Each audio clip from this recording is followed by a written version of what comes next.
क्या हर कोई सीख सकता है इसको? हर कोई सीख सकता है, हर एज का, ओके। कोई भी जेंडर हो, कोई भी धर्म का व्यक्ति हो। Minimum age?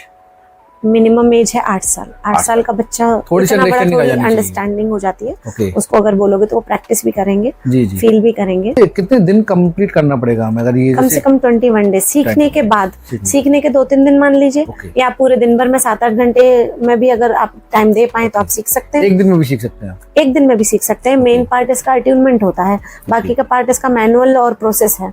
तो वो प्रोसेस इजी है, जी जी। है ना, लेकिन मेन पार्ट इसका अट्यूनमेंट है। अट्यूनमेंट का काम गुरु का है। जी जी।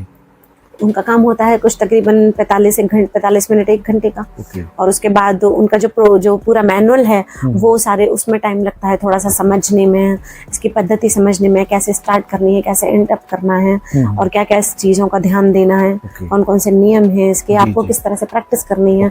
24 पॉइंट्स हमारी बॉडी में चिन्हित हैं जो रेकी में दिए गए हैं। उनकी मिनिमम 3-3 मिनट की 21 दिन की प्रैक्टिस होती है। वो बिना किसी ब्रेक के करनी होती है। ब्रेक मतलब एक दिन का भी ब्रेक नहीं होना चाहिए। अगर एक दिन का ब्रेक हुआ तो आपको फिर से डे 1 से स्टार्ट करना पड़ेगा। लेकिन ऐसा नहीं है कि आपने 21 डेज नहीं करी प्रैक्टिस तो नहीं होगी। अगर आपने आज की डेट में नहीं करी, आपको 1 साल बाद याद आ रहा है कि अरे मेरी तो प्रैक्टिस रह गई है, तो आप तब भी कर सकते हो। रेकी एक बार सीखने के बाद आपके जीवन काल तक रहेगी आपके साथ।